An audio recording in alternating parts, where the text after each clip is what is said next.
Start recording yet. Okay, welcome to Too Much Stuff. We're really glad to have you here. And we're going to talk about how to get rid of stuff even if you're not not downsizing, you just want to clear things out. We will probably talk a little about downsizing as well, but the focus here is on just getting your stuff out of the way. So we'll start, I think, with Lori today. And she can talk to you about how a move management service can help you unload all that stuff you don't need. The screen is yours, Lori, and I already turned on screen sharing. Okay, great. So hello everyone. As you have heard maybe a couple of my presentations already on downsizing. Since there aren't very many of us, we can be more specific to each person's questions on certain areas that you want to downsize or preparing to someday move to a smaller place. One of the things that I do suggest, depending on how soon you want to move, is to try out different areas of your house like you think they're going to look once you get to your new place. And I'm just going to see if I can find, oh, there we go. There's a floor plan here. Let me see if I can figure out what do I do with this. Oh, here we go. Slideshow in the beginning. So floor plans of different places that you might want to go that are smaller. If you're going to get a condo or go to a retirement community or move in with, I have one client now that's moving in with their family. And they have the whole downstairs. It's a mother-in-law unit. It's in their case, it's a mother and father-in-law unit. So what you want to do is get an idea of the size of the place that you might be going to later so that you can start to think about what needs to be downsized. And this helps you figure out where to start sometimes, because if you look at this, this is a really typical, actually this is a pretty large for some places. This is an apartment at the retirement community Revel in Issaquah. And one thing you'll notice about this floor plan is it doesn't have a dining room. And most retirement communities do not have a dining room per se because they have a restaurant or a meal plan, something to where you don't have to cook all the time. So a lot of our clients like to start their downsizing either in the dining room or the kitchen or both, so that you can figure out what you want to do once you get to your new place, even if it's in 2 to 5 years or whatever. You can get a realistic idea of it. Now, for instance, this room here, that's the den. So you've got your bedroom, and if it's 1 or 2 people who are moving, and then you've got a den. And this gentleman is single, so he didn't need a second bedroom for any reason, but he does have a den. And what we did was we compared this to the office area that he has now. And it's luckily for him, it's not that much smaller, or it wouldn't be if it weren't for these 2 closets right here. So that's something you have to figure out, because what happened with him is that he's realized he needs to get a smaller desk. Now, if you have a big giant desk like what Mindy has, you can't take that into an apartment or a condo or a retirement community. It's too big. And you have to start thinking about getting something smaller. And so what we do is we connect our clients with people like John, who will sell things for you. And, once you have an idea of things that aren't going to work, like, oh, I can't take my dining table and I can't take my desk, then you can talk to John and say, well, I only have a couple of things right now, but hopefully you can help me, get either sell or donate these things so that I can get smaller ones now. I just think it's really important to start thinking along the lines of where you're going and what the areas are that you're going to downsize. For instance, in this apartment, this is the closet right here, which is probably plenty of space for a single person, but not for two people, probably. Depending on how much of a clothes horse you are, this might not work for two people. But the interesting thing about this apartment that some apartments don't have is it has a closet right outside the bathroom and another closet outside the bathroom. So one of them can be a linen closet and one of them can be overflow clothing. Most retirement communities are okay if you want to put a closet system in their closets.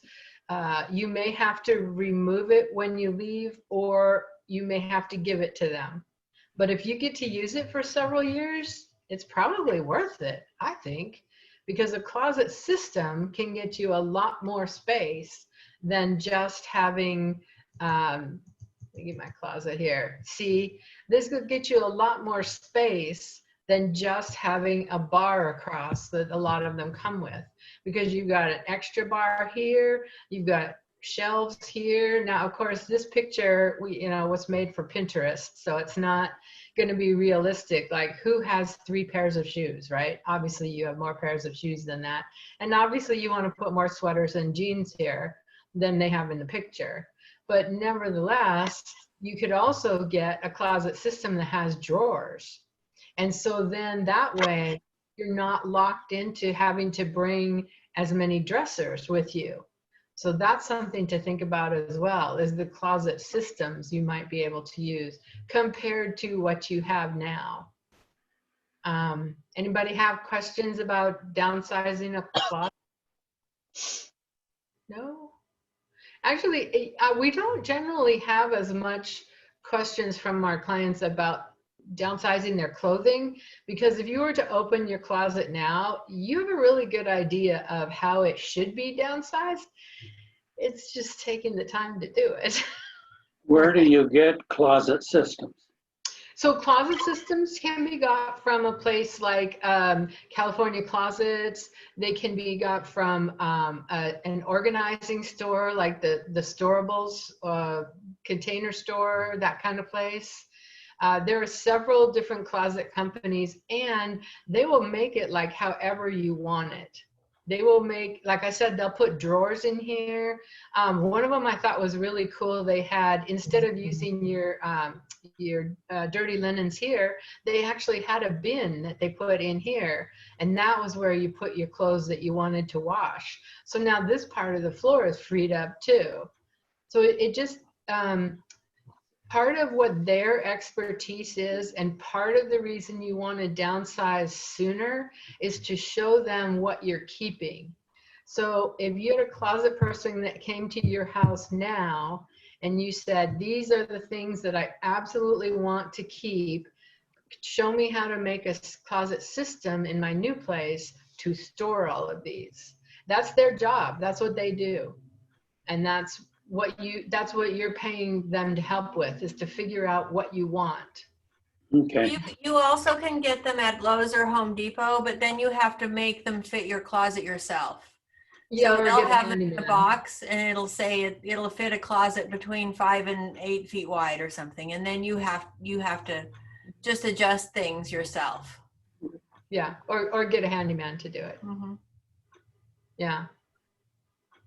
So I think that that's one of the reasons we encourage people to go ahead and do the downsizing now. And another thing about downsizing your closet, and John can speak to this later, is clothing isn't something you have to keep for your estate sale. I mean, if you do want to sell clothes in your estate sale, I personally have bought clothes, but it's not where you're going to make your money. So you don't have to worry that if you got rid of some clothes and donated it to a good charity, that you would be hurting yourself in an estate sale. I'm pretty sure that's right. For the most part. Another thing that I recommend is books. People tell me they have a lot of trouble getting rid of books, right? I love books. I want to keep my books. Here's what I suggest, is that you start going through your books and keeping just the ones that you think are the most important to you, and go ahead and downsize the bookcase now. Even though once you do it, it might seem a little bare to you compared to what it looks like now. But if you do it now, and then when your move manager comes to look at your place and you say, see this bookcase? I want this bookcase and I want everything that's in it.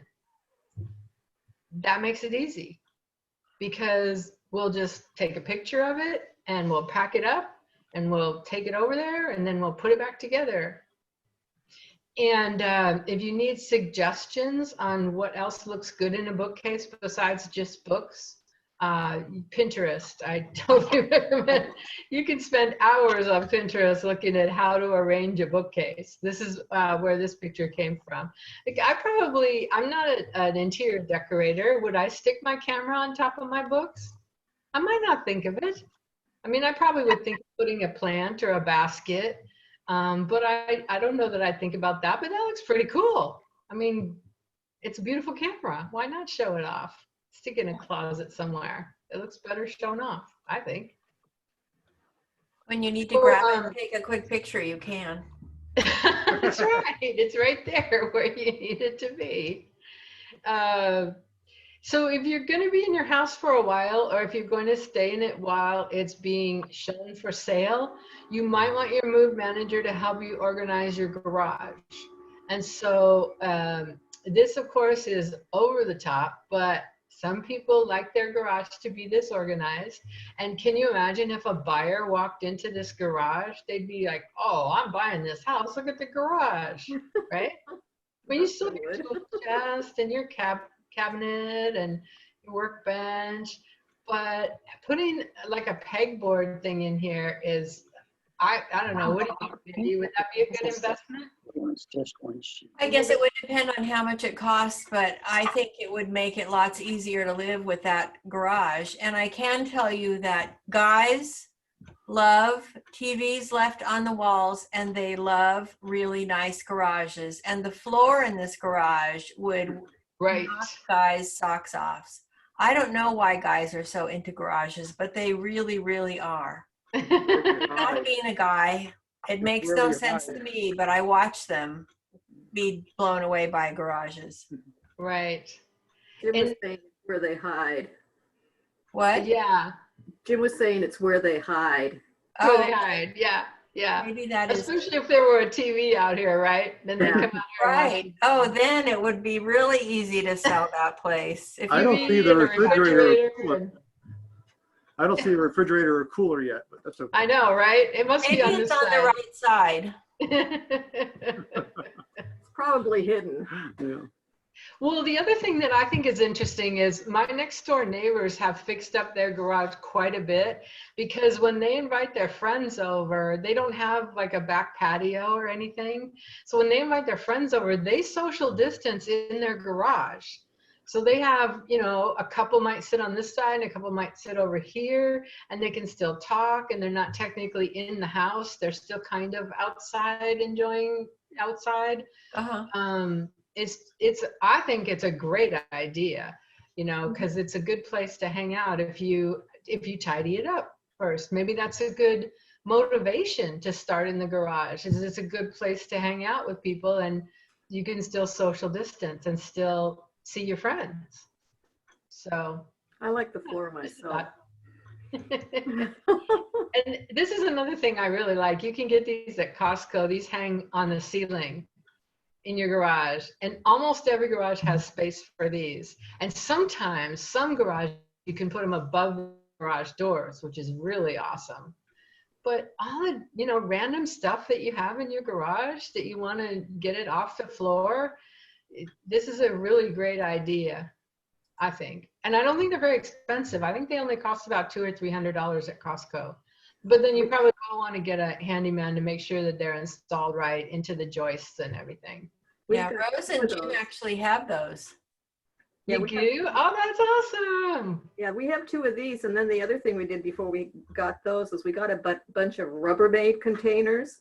Uh-huh. And we got those big bar grip things, and we put those into the joists, and we Uh-huh. put those up there. We had like a dozen of them in the garage Nice. too. So we would, have painting gear in one and sports equipment in another and stuff like That's that. nice. Yeah, I like that idea. That's very cool. And then, of course, if you wanted to do shelving, I'm a big proponent of the things that work now and things that work later. And this is one of those things that works both now and later. Because if you get some of these shelves, and you can either put wheels on them or take the wheels off, whichever. They usually come with wheels, and then you can just save them if you want them later. But you can use this to organize now in your garage, laundry room, craft room, back porch, shed. You can use this to organize now, and then when you move, if the storage area that you're moving to, it will accept this size, then you can use it later as well. So I'm really big on the now, use something now and later for your organizing. I just think that's very time saving and money saving too, definitely. Let's see. Oh, and then this is my one of my favorite china hutches because it fits in the corner here, and it's out of the way. And I just think it's very nice for a small condo or apartment because you can still bring your beautiful things with you and look at them all the time. And those mirrors on the back really bounce a lot of light around. Yeah, yeah. So, what areas do you folks want some help with? Where is it hard to start?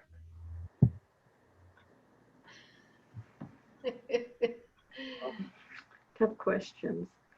I'm just thinking that maybe you're not 100% organized because you came to this seminar. So Hard to admit, I know. No, we're kind of organized. It's just, we were just wondering if there's any kind of tricks or things that we missed that we didn't know about. I'm not saying that we're perfect by any means. It's nothing like that. I'm just not sure what other things ahead of time we can be doing. We've kind of cleaned out a lot of our rooms, but we're still going like bits by bits. Like you were talking about how we know how millennials don't like to collect stuff. So things like our china, we were talking the other day saying like, well, maybe at some point, if they're both interested, that maybe they both want to take half our china stuff, because if they have company coming over, they might be, if not, we'll just get, give it away or do the, what do they call that? The estate sale thing and see if somebody wants it or whatever. But not to be bent out of shape because nobody wants my china. What do I care really, But so, just stuff like that. Or if there's fundamental things that if they want Jim said maybe they each want a set as a memento or, kind of going through making lists of things of that nature that are important that maybe, to be sure to ask or have them identify. And have the time to do that when everybody's available to sit down and get everybody together. Yeah. And you're coming up on the holidays, so that's a good time to do that. Yeah. It would be a good thing. So people don't like it when I say this, but I said it just a day or two ago to some folks. See this set of china? Why wouldn't you take it with you and use it? Well, because it can't go in the dishwasher. What happens if it goes in the dishwasher? Well, the colors are going to fade and it's not going to look as good. And I said, how long would that take? A year? 3 years? 5 years? How long would it take until this doesn't look the way you want it to look anymore? And you could see the light bulb kind of going on in her head when she thought, you know what? If no one wants this, why don't I just use it for 5 years until it looks funky? And then I can just get rid of it. Good point. Well, that reminded me of years ago, I went to this Tupperware type party for crystal stuff. And the sales lady there was saying that people put too much soap in their dishwasher. Yeah, that's true. You only put in half of what they tell you to. Yeah. And so I do that now. Everything comes out fine, you know, when you put in half of what they tell you to put in. And that was because of the crystal stuff she was selling and things. So going back to your china, I mean, we put china in there all the time. Exactly. Yeah, and we've been married 35 years and it's doing good. It's not like you And use it it every still day, looks right? fine. Yeah. 3 times a year you pull it out. And so Does it have gold or platinum trim on it? pardon? Does it have gold or platinum trim on it? It's got the silvery, I don't know if it's real platinum. It's Uh-huh. a Mikasa style, you know, platinum and black on Okay. the edges. So it's the metal that's the problem. And Yeah. probably less soap does make a difference. Yeah, Mhm. but it looks good to me. I mean, I can't tell the difference today or 4 years ago if, you know, if you asked me to look, Mhm. you know, I couldn't tell you. The only thing that we did is I had this, we were looking for a set of 12, but we've got 13 in case anything went wrong in one of the sets, you know, like you get a chip on it or something. So, but yeah, you know, I never thought about the color of it going bad, but so, you know, you just get an extra one and you're good. And, Yeah. you know, Yeah, I mean, I really want to encourage people to use their things because it's so sad. I remember when my grandmother passed and we were cleaning out her place, and there were things that still had the original price tags on that she never used because she was saving it for a special occasion. And I just say, don't save your things for a special occasion. Just use your beautiful things now and enjoy them. And every time you pull it out of the cupboard for dinner, you just say, this is beautiful and I'm happy I have it. exactly. I had a friend in high school who I used to spend the night with at her house sometimes. And when I was there, her mother would give me these towels with holes in them. I mean, they were just rags essentially. And she was so embarrassed. And they still had all their wedding present towels that were never used. Yeah. And she used to say that her mother was saving them for her second husband. She was still married to the first husband, of course, but she wouldn't use any of the good stuff. That's hilarious. No, Here's the piece. I like to say what I think, is it John who does the estate sales? Yes, he's speaking next. I liked his comments, and I told my wife I like to stick to that. And that is, he says, don't you take all this stuff to Goodwill or wherever. He says, let me go through and sort through what I think is valuable for the estate. Mm. And I can take the stuff that isn't a Goodwill. Right. No, you don't have to do any of that. So to me, my wife thinks I still need to be getting rid of stuff. And according to John, some of the stuff we're getting rid of, he can sell, you know. You'd be surprised what sells. So John will talk about that again. He's coming up next. So I'm not sure, you know, yeah, we're downsizing. We got rid of lots of books and went through all of our CD drawers and got rid of a lot of those. And got thinking maybe those had some value to somebody. We just donated them to one of the thrift stores.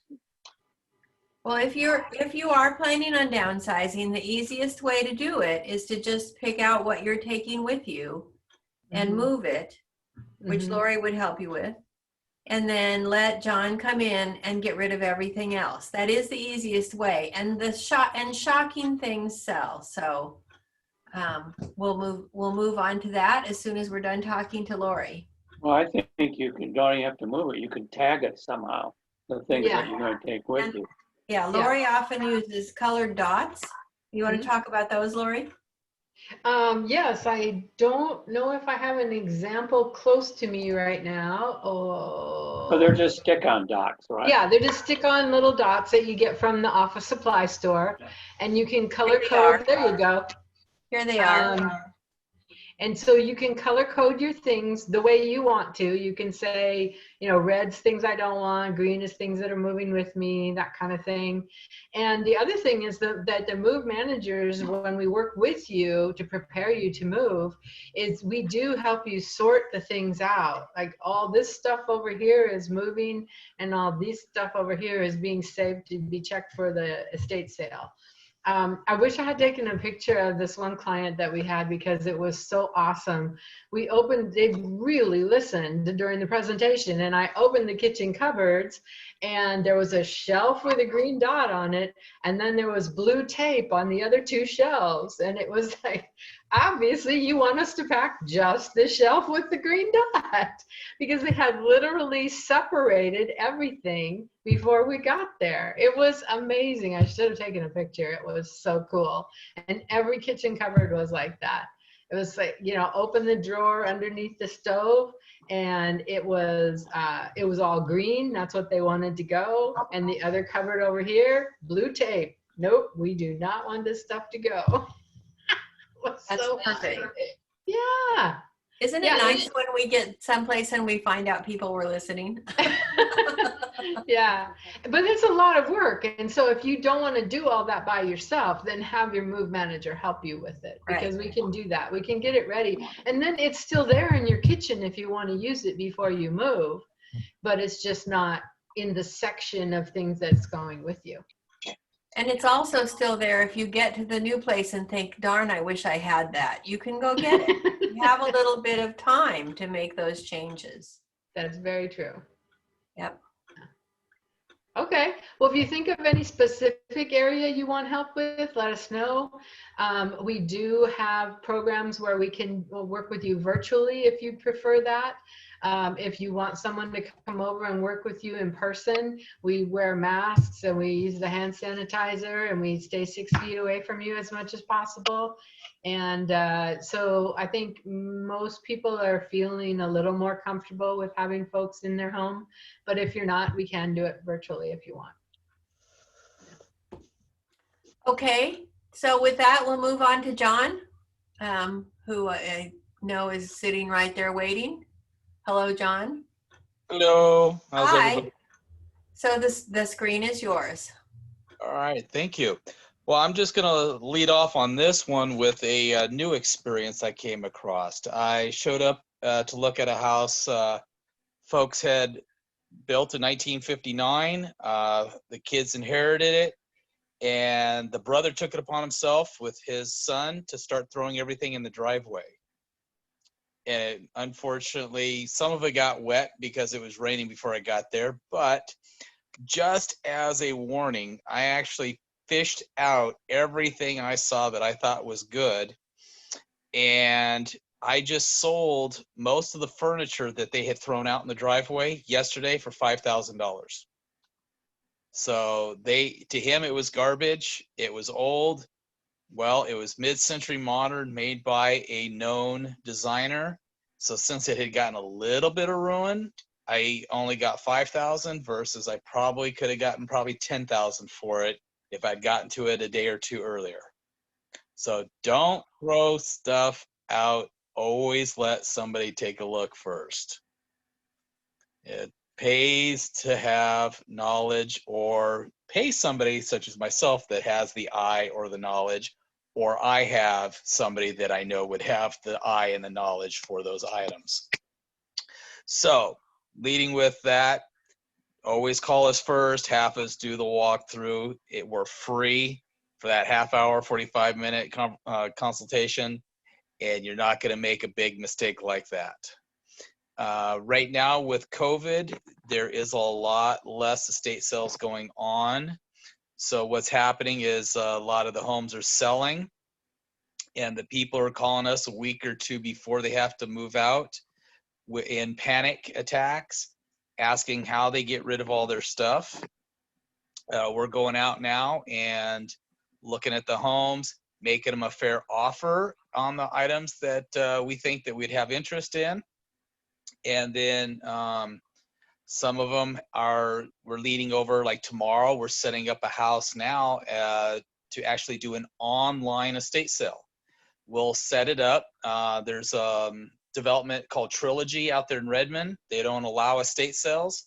So we are going to actually set up the entire house and its contents that she's leaving behind as she's moving to Mercer Island now, to actual more of a end of the journey style retirement facility versus Trilogy, where it's not conducive for that.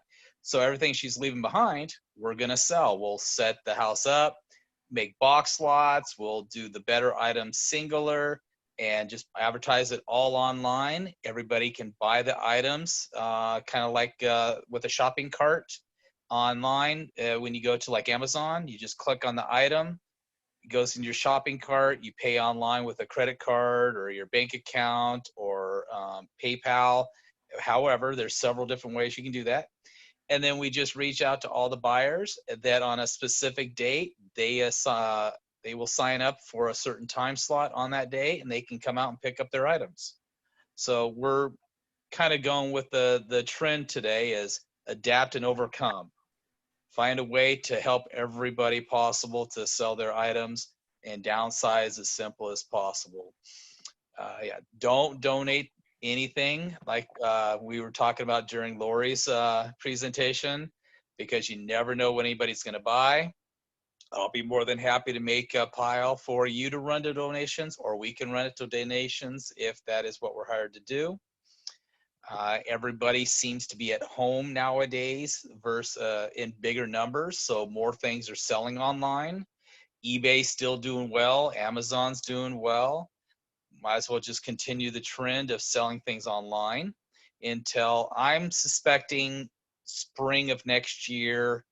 Hopefully everybody's kind of gotten back to the norm, not this new norm, but the actual old norm, and out shopping and enjoying themselves freely and getting that cash rolling and going into small business pockets where it will do a lot of good instead of the big box people like Amazon and Walmart.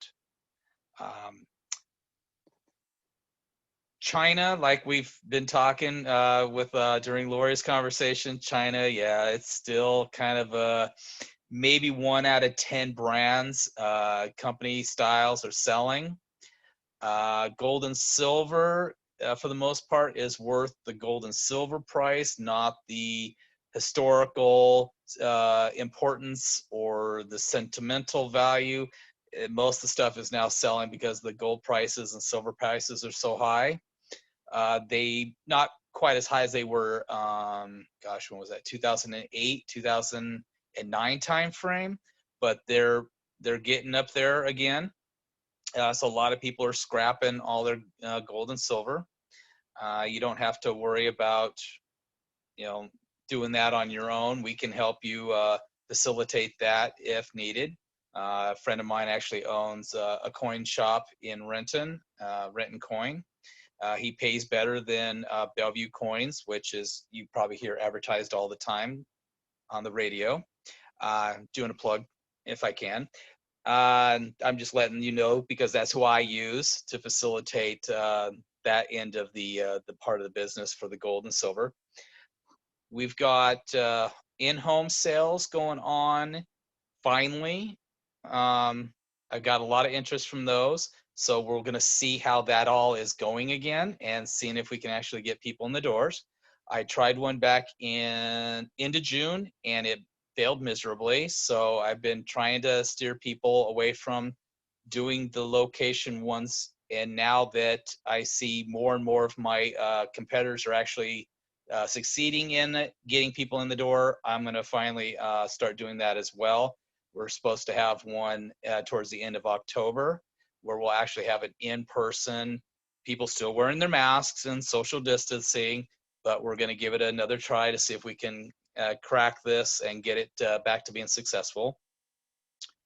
As far as time frames, I'm still suggesting everybody gives us as much leeway as possible, as much advance notice, so we can get in, meet with you, do the walkthrough, assess the items that you're thinking of selling. This way you can ask the questions if, hey, is this item something I should just give to my nephew and niece or my grandkids? Or is this something I should be holding on to so it can be sold at the estate sale? I'll freely give you advice on that. I'm not going to always tell you to keep everything for the estate sale. I'm just going to say, hey, you know, this is what it's worth or what it could actually bring, and you make that decision on yourself. And as Lori said earlier, the holidays are coming up. Great time to get friends and family into your home and have them start putting little dots on all the stuff that they want, or just let them walk out the door with it at the end of the party. That way you don't have to deal with it any longer. Talking about the gentleman earlier was talking about books and CDs. There are CD collectors and book buyers that'll pay decent money for some of it. For the most part, though, a book and a CD goes for about $1 on average at an estate sale. So it's not like you're getting rid of, you know, great sums of money. But, you know, if you have hundreds of CDs and hundreds of books, you got to weigh the pros and cons, your space and your mental state versus maybe making a little bit of money off of the books and the CDs. Clothing, that's another good one. I'd always suggest going through the clothing before you donate it. I've found lots of jewelry and lots of money in the clothing, especially a lot of the people, older generation, especially the 1930s Depression era survivors. They hide things everywhere. Clothing, refrigerator, the freezer are great areas to always look at. We always open up all of this Reynolds wrapped items in the freezer because you never know what you're going to find. But I'm just throwing this out there for you just in case you ever have to help your parents downsize. That's where they could have been hiding some of their stuff. Anybody have questions at this point before I get in? Yes, Rose. You're muted. Oh, there you go. I had to fix it. Do you have like a mailing list of upcoming estate sales? Because at some point, I'd kind of like to go to see one of these, what they're like. You know, we're not going to retire for a long, I mean, we're not going to move for a long time, but just to have an idea of how they work and stuff to know what to prepare for when we do it. Yeah, I joined in my mailing list with a bunch of my competitors. We got together and decided to just throw all of ours together. So we've got almost 18,000 people now on our mailing list. So what we do is we direct everybody to a site. It's called estatesales.net. And you can get on their mailing list. So you not only mine, but all of my competitors. I think there's 5 of us on there right now in the general area.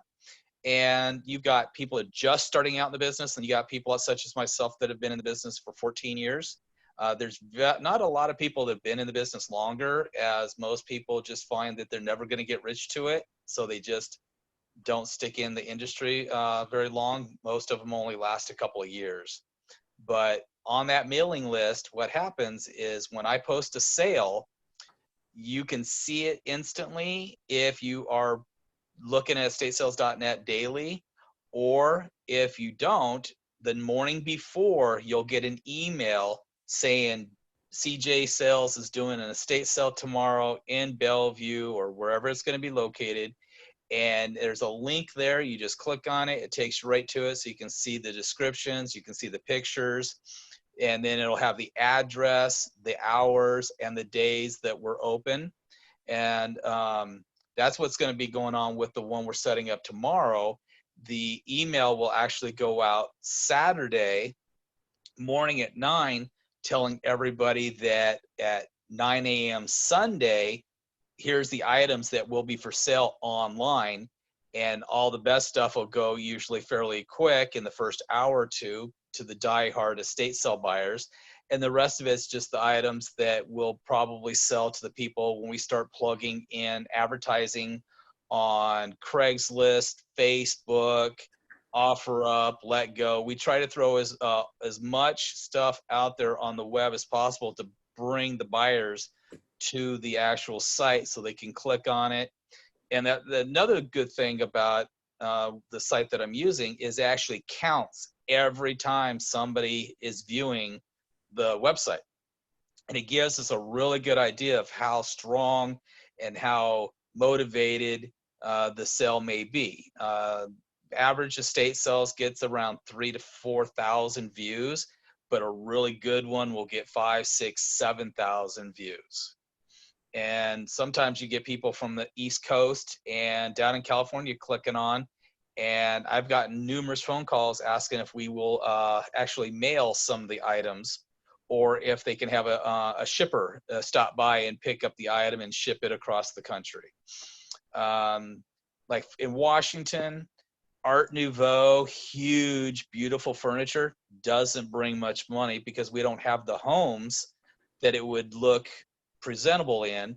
Yet on the East Coast, they've got those, 17, 1800 homes where that piece would look great in, and they can get like $10,000 for that same item, where out here we might get 1,500. So I get a lot of phone calls from the East Coast when they see pieces like that popping up. But for you, if you want to watch us, that's what I would say to do, is estatesales.net. And then I'm on there, and you can actually follow me through there and see, watch our sales. You can watch the online sale. Right now we have 2 marketplace sales where we're just putting some of the odds and ends stuff that from some of the sales that we are cleaning up, and we throw them on there, and people just go shopping and throw it into their cart, and they buy it right then and there. And then they come out and they pick it up from our location. And then the sale, like I said, in Trilogy, that we're hoping to have everything posted tomorrow night, so it can then be first thing Saturday morning with all those emails going out, and you'll be able to see that if you sign up today or tomorrow. Okay. Thank you. You're welcome. You're welcome. And it kind of will give you an idea of what maybe not to get rid of too, is the things you'll see lumped in there.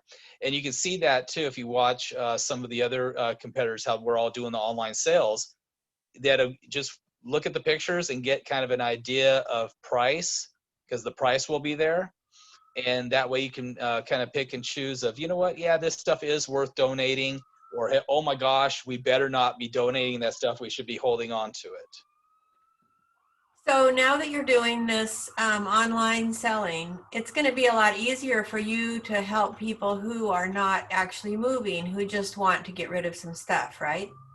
Exactly. That's what we're hoping that this will lead into, is helping people get rid of like their big cumbersome furniture pieces like Lori was talking about, so they can then get rid of those and get the smaller versions for their next move. Exactly.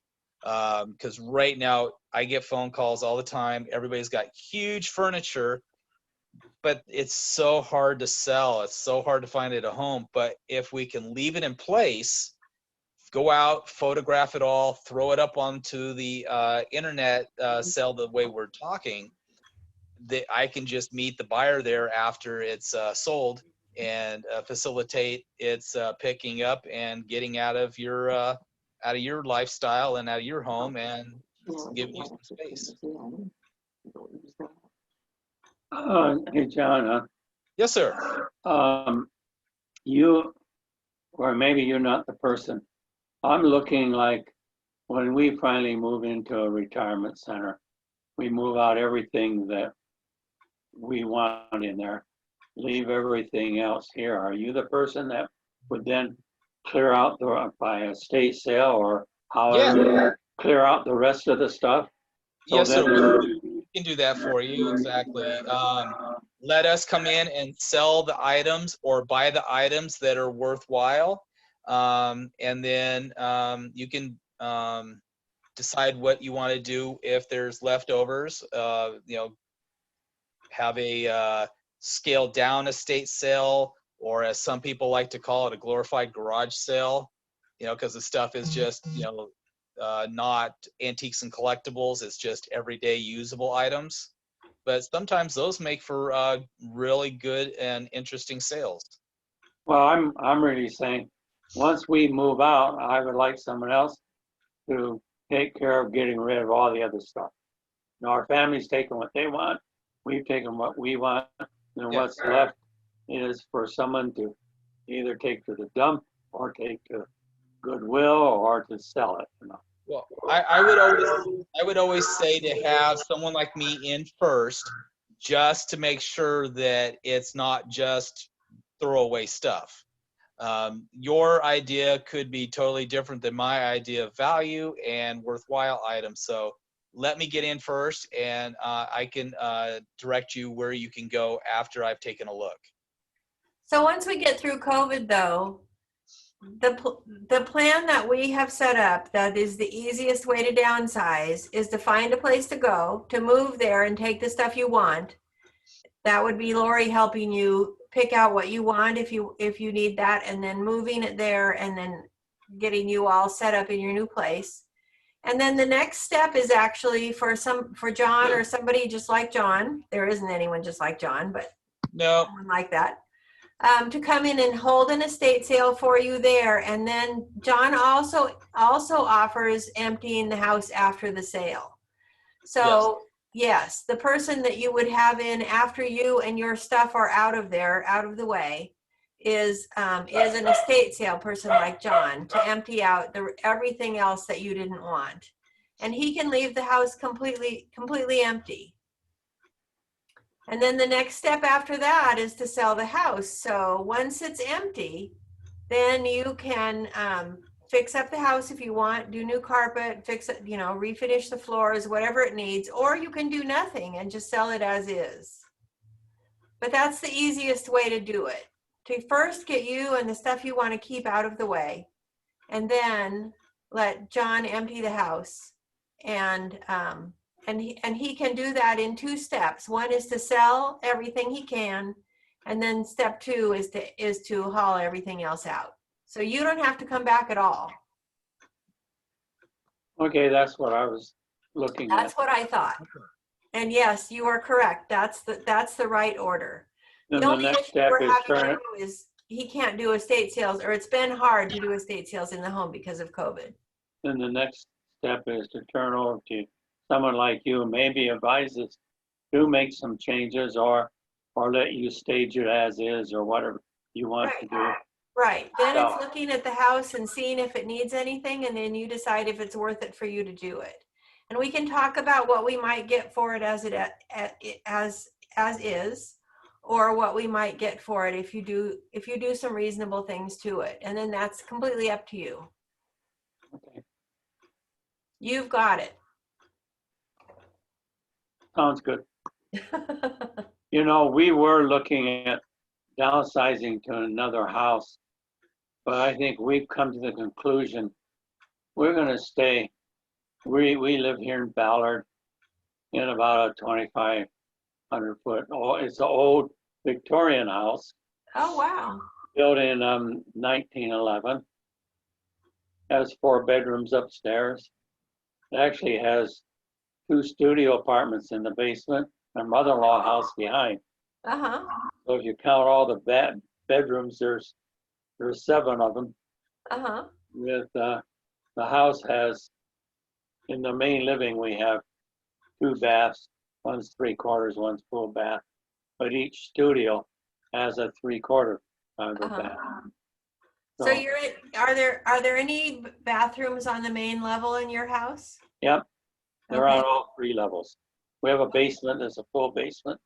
Has 2 baths for the 2 studios, Studios. 3/4. The main has a full bath. And Oh, nice. then the upstairs with all the bedrooms, 4 bedrooms, has a 3/4 bath. Oh, okay. So The if you bathrooms get have to the been- point where stairs are hard, you can make do on the main floor. Yeah, Good. You're in a good position then. yeah, so that's our thing. Why move twice? Hmm. We'll just do the one move to a retirement. Maybe we'll do that even before we need some assistance, And that's best. It's way better to do it when you can, and when you're able to get out of your new apartment and meet people and make friends there. It's also easier to do it. It's easier to do it as a couple than to leave all of that for one person. So So you might consider that as well. A lot of people move because they don't want the one person who's left to have to do it alone. Yeah. Okay. Any other questions?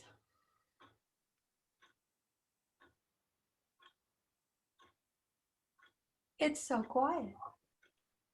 I think we're okay. We Okay, appreciate the information though. all right. Well, I would love to see the outside of your old 1911 Victorian. That would be fun. I'll give you the address if you want to drive by and look at it. I can actually look it up on Google Maps. What's the Yeah. address? You can look it up on Zoom. I mean, not Zoom, but Google. no, Zillow? what's it called? Well, Zillow? yeah, What's the It- address? it's 7329 11th Avenue Northwest. Okay. Horatia. You want to look at it right now? You can. But Sounds great. yeah, it has. We've kind of brought it back into kind of its original Victorian style. Someone had tried to modernize the house, and we brought it back and put the crown moldings on inside the house, and took some real rough white cedar stuff they put on the outside, and Oh, it went, looks great. I went love back to the original siding. Uh-huh. And then you have a detached garage in the back too. No, there's a mother-in-law house behind. There's a shed. There's a shed in the back. Oh, okay. You might be saying that we I store think that's what I'm our seeing. yard stuff in. Then Uh-huh. there's a deck off the back, which has a carport underneath it. Okay. All right. Well, it's Because the lovely. basement is daylight at the back. You have Uh-huh. the house. Okay. Well, you let me know when you're ready to sell it. I would love to help with that. That That's sounds gorgeous. like a fun one. Yeah. Yeah, And you've got a beautiful yard too. Oh, yeah, look that's my wife's doing. at Good job. Character. Yep. Yeah, I like Yeah, your it's a- front it's a porch and grand I old love your house. screen door. People always make comments when they come by it and admire the yard because there's all kinds of roses and all kinds of flowers. I see All that. the dahlias, the big, what she called dinner plate dahlias are you. all blooming now. Uh-huh. It's beautiful. Yeah, this is dahlia Trade? You tried. What was that? You want to trade? Well, the only reason I thought of, although we've upgraded the bathrooms, except in the studio apartments, they haven't been. A little bit. Oh, well, never mind then. No. No, we have upgraded the bathrooms and the kitchen a couple times. No, it's a And you've got beautiful some house. Nice blooming trees out in front too. Oh, is that a picture with them blooming? Yeah. Yes. No, those are plums, blooming plum trees. That's the Google Maps picture. Yeah. Oh, okay. Yep. Yes, it's just beautiful. That's a Well, great thank you for area too. I sharing. really like Ballard. Yeah, right now, houses aren't staying on the market here. Yeah. They aren't anywhere. It's really a great market. It's really an excellent time. If you're thinking you would like all that fun in an independent living place, now is the time because houses are selling like hotcakes. Well, I tell you, my wife has too many hobbies. And we gotta figure out how to get rid of most of. One of our studio apartments downstairs is just turned over into her sewing. It's not a loft, but in the basement, sewing. Mhm. Okay. What And that has- what kinds of things is she making? Oh, quilts, a lot of quilts. And, Oh, okay. and she works for she does things for a couple of humanitarian type organizations that do sewing in all kinds of ways. Well, one thing that is fun about living in a group type situation is putting together a club of women who get together to do that together right there in the building. And some of the buildings actually have spaces for things just like that. I know they have a craft area, yeah. Right. And it's maybe a sewing area. Some of them do painting. So there are a lot of different different possibilities. Yeah, we've been playing with the cut and scan, making things there lately. I don't know if you're familiar with that kind of equipment. Uh-huh. It's kind of an interesting Good. device. Okay. Anyhow, I'll stop rambling. Okay. Well, that was really fun. So thank you for sharing. Any other questions for Lori or John, or any real estate questions since I happen to be here? No, I'm pretty much, that's it for now, but Okay. Lori, what's your email? What's your email? Just off the, since you're My there. email is Laurie, Laurie, at seamlessmoves.com. Okay, so if I have questions, but Yeah, we're not email me anytime. Happy to Okay. answer your questions. Sounds good. Yep. All right. Thank you all. Thank you. Yeah. Have a great day. All right, all of you, same right. to you. Bye-bye. Okay, thanks for coming today. I'm glad that you joined us. And our next seminar is Make Your Home Work for You on the 5th. So since both of you couples are staying in your homes for a while, this would be good for both of you. And that's at 10:30 in the morning. All right. All right. So hopefully See you we'll see you then. All Okay. right, thank you. Have a good one. Thank you. Have a good afternoon. Bye, Bye-bye. everybody. All right.